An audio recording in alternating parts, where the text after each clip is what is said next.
Hello, this is Thomas James Baker of Lost Impact Productions, and today I'll be showing you how I went about restoring unused stage dialogue and hints for ChaosX's Project 06.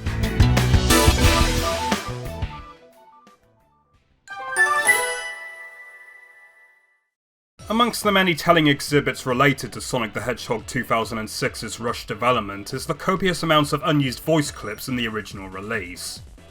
Using somewhat sloppy calculations, I was able to estimate that out of 1,674 English voice clips, only 686 were used, amounting to just 41% of the recorded material, including clips only heard in DLC levels and controller hints for both Xbox 360 and PS3 versions. While a good chunk of these unused clips were clearly meant for safety purposes, i.e. variants of the same hints given by other characters, be careful not to fall! Be careful! Falling here would be bad news! There remained an astonishing number of recordings for gameplay mechanics, town quests, and most interesting of all, event dialogue for level set pieces. For many years, I had personally researched 06's development through any material I could get my hands on, whether it be through old magazines or websites such as the VG Resource and the Cutting Room Floor. After listening to the scrapped voice clips, I became inspired to write a document that would help in restoring as much of the dialogue as possible in a potential remake. After seeing Project 06 build momentum in 2019, I leapt at the opportunity to reach out to ChaosX and ask if my work could help him out. As luck would have it, he agreed. Before I attempted writing the new scripts for any of the Hedgehog's episodes, it was extremely important to document how the original game's dialogue was structured. I would do multiple playthroughs of the game myself, or consult YouTube walkthroughs to prepare rough drafts based on what was originally presented. I was also sure to take note of town stage objectives and checkpoint placements and action stages as a means to better communicate my suggestions for where the voice clips should be placed. The next step was to go through and listen to every voice clip within 06's files and determine where Sonic Team intended to use them or how they could be better utilised. A major challenge I faced at this early stage was the inconsistent labelling of many recordings. Internally, the voice clips follow a pretty easy naming formula. A contracted stage name with a set of numbers and letters dictating which category and character they belong to. The categories appear as either E for events, A for advice, H for hints, and W for waiting or idle quotes. More on those later. Unfortunately, in the rush to get things done, the developers miscategorized a good selection of these files, requiring a bit of intuition to determine an appropriate placement for them.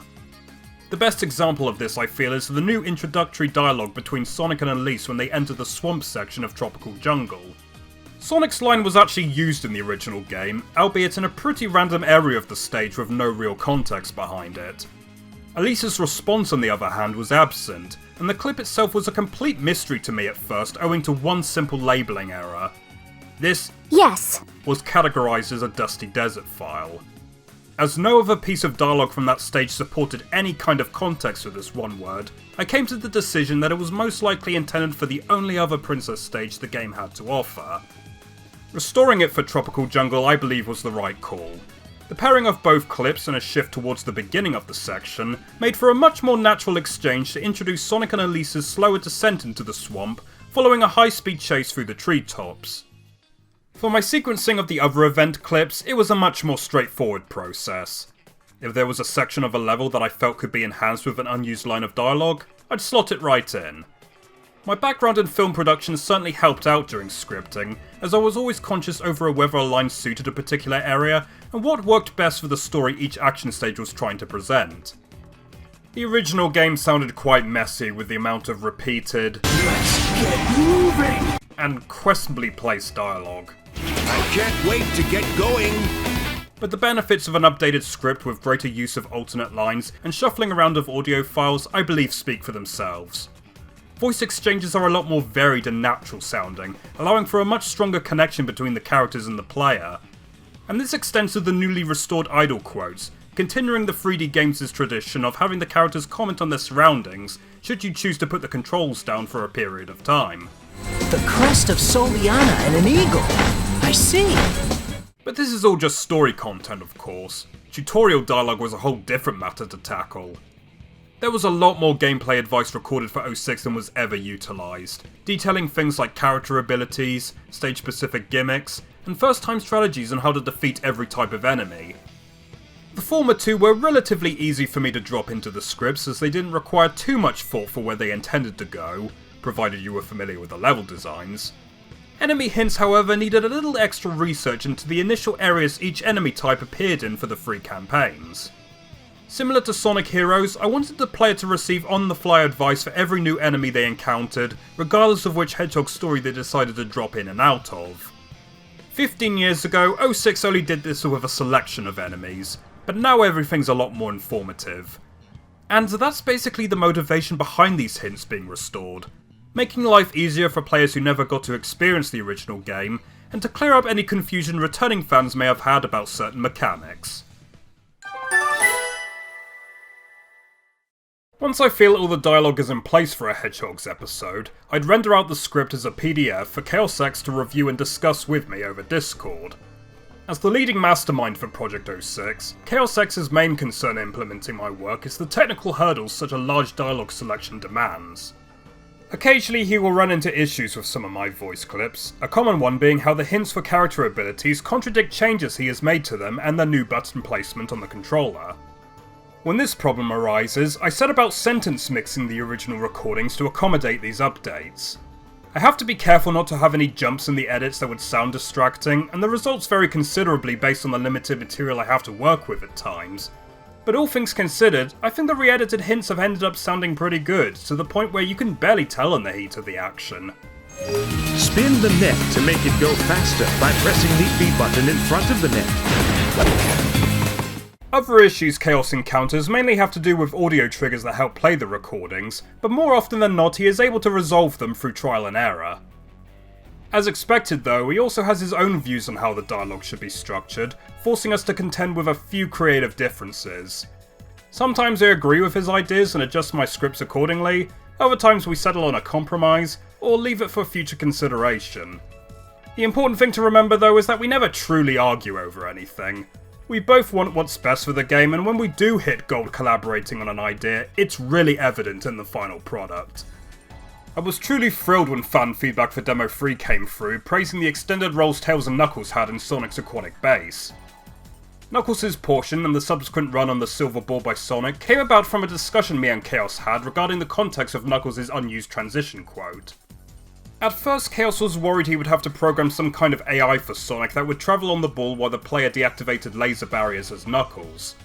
But I reassured him that the sequence could be done a lot simpler by having the player switch off the lasers as Knuckles before controlling the ball as Sonic through the now deactivated barriers.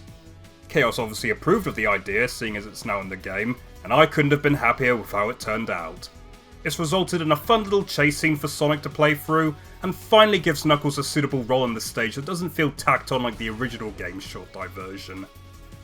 Once me and Chaos have agreed on the voice clip placements, he would send me a build of the game to make sure everything is where it should be and whether the dialogue is working on a contextual level. Listening to the dialogue in real time, I would often find lines which I initially considered essential to be unnecessary or better placed elsewhere, necessitating small edits for Chaos to make before we release the finished demo. On the flip side, seeing the tremendous work he has done remastering and injecting his own design ideas into the action stages, I would often come up with new dialogue I never considered using before. It mostly boils down to a few transitional pieces and enemy encounters, but it gives the levels those final touches that make them feel more complete.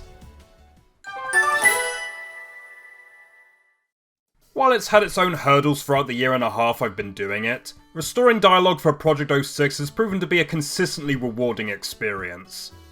The underutilization of voice clips has always been one of 06's more overlooked problems, but to play through the game now with such an improved overhaul of the dialogue that informs the player and fleshes out the characters gives me so much pride for what Chaos and I have been able to achieve. But don't just take my word for it, here are a few words from the man himself. Listening to the lost and unused dialogue brings about a whole other level of immersion to the game which was lacking in the retail version. The cutscenes were the ones holding the key moments of the story, but digging through the files and finding all of the game's dialogue significantly enhances the experience of playing through the stages and improves the story's pacing. Giving some development to characters and their interactions between each other, it expands the atmosphere to new levels, making it feel like a true adventure. and incorporating all of that into PO6 has been a big change for the better. In the early years, I'd of course done my own digging and implemented the dialogue the best I saw fit, but with the help of Thomas and his scripts placing the game's dialogue around stages in the best possible way, the process has sped up immensely.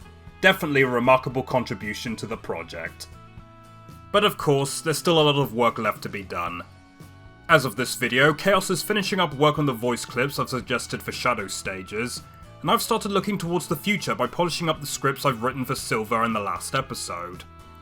From the bottom of my heart, I would like to thank all the fans who have supported Project 06 throughout its development, and I look forward to seeing what you all think of the Ultimate Lifeform's grand debut in the game. Shouldn't be too long now.